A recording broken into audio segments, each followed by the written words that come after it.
Imagine cruising at night when suddenly you miss a turn and go sliding at 45 miles per hour. Sounds fatal, right? A 50-year veteran rider, Ken Hansen, survived exactly that, and he says his helmet saved his life. Moments like that happen fast, and statistics back it up. Over 35% of fatal bike crashes occur at intersections. That blew my mind when I first learned it. So listen up. I'm about to tell you 10 rules I wish I'd known sooner. I promise. Rule number 10 nearly ended my riding career, and I'll explain why at the end. Let's dive in. Rule number 1. Do a pre-ride safety check every time. Treat your bike like a race car. Check the chain, cables, and fluids before you roll out. As one safety guide notes, your bike's chain is one of its most critical components. Make sure it's tight and well lubricated. Also, top off brake fluid and coolant, and inspect cables for fraying. I can't tell you how many friends ignored this and ended up stranded or worse on the road. A loose chain or low brake fluid can ruin your ride or your life. Do this one quick walk around and you'll dodge countless problems down the road. Number 2, make yourself visible always. Don't be that ghost on the road.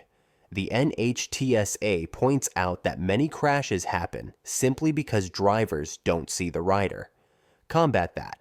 Ride in bright gear or a high-vis vest, and keep your headlights on even in broad daylight.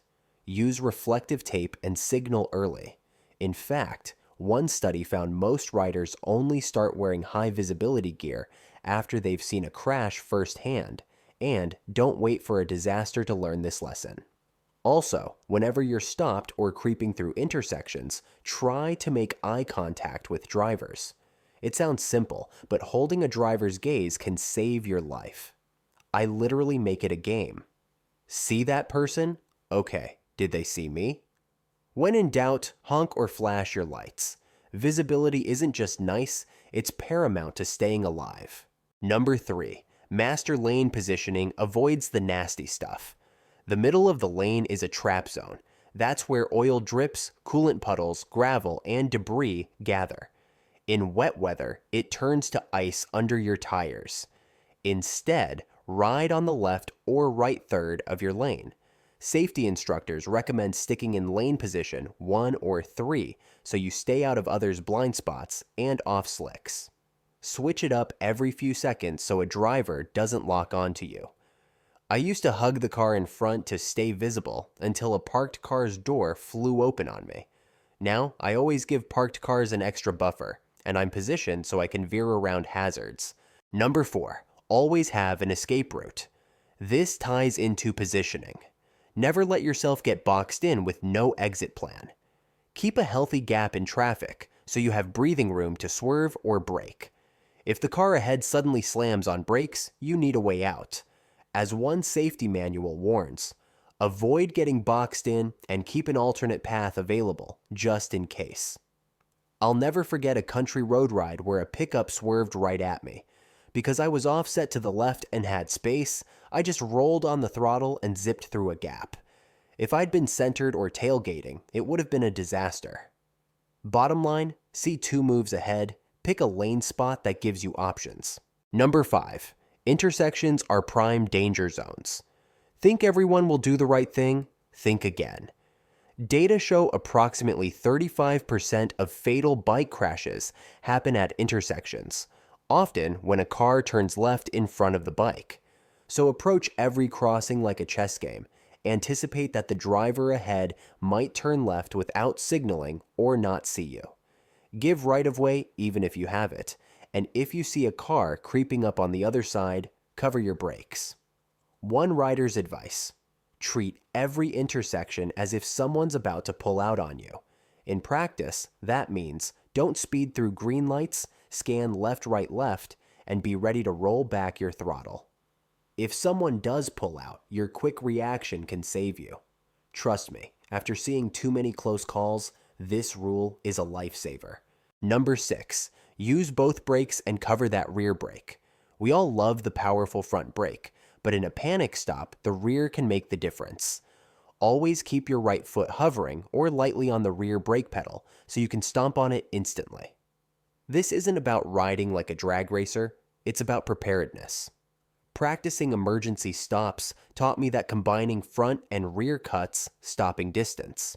This isn't something they always teach in MSF courses, but it should be second nature. And remember, smooth is fast. Grabbing a handful of front brakes can lock up. Practice progressive braking, compress the fork and trail off gently, then use the rear for stability. It sounds basic, but it's a trick even some experienced riders forget until it's too late. Number 7, gear up head to toe, no excuses. I know it's tempting on a short ride to skip the jacket or flip-flops, but even pros will tell you, armor saves flesh. One case in point is Ken's story. He's been riding 50 years, had multiple crashes, and still credits his helmet with saving his life in that 45 amp slide. Beyond helmets, protect your limbs with at least gloves, jacket, boots, and pants. Wear a back or chest protector if you can. And remember our visibility rule. Add reflective panels or neon pieces. The Amarillo PD even advises high visibility clothing along with helmets. In short, treat gear like insurance. It might seem boring, but if you end up on the pavement, you'll thank yourself. Number 8. If you ride in groups, do it right. Riding with friends is awesome until someone has an accident. Always plan before you roll out. Have a leader and a tail rider so nobody disappears. Agree on a pace and signals. Critically, keep the group small. Experts say limit group size to 5 to 7 riders. Anything larger, and it's nearly impossible to stay coordinated. If you see a big pack, split it into smaller groups. Also stagger your formation.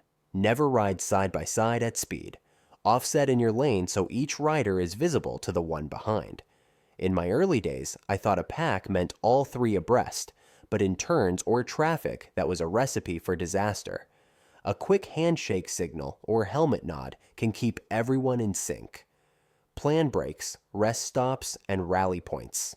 This way, if someone runs into trouble or hits a hazard, the tail can respond immediately. Number 9. Stay sharp and anticipate. Complacency is deadly. Keep your eyes up, scan far down the road for changes, and check mirrors every few seconds. Expect the unexpected. A parked car might hatch a door at any moment, a dog could bolt, or a tire might explode. You have to see it all coming. If a vehicle near you looks distracted, adjust immediately or slow down.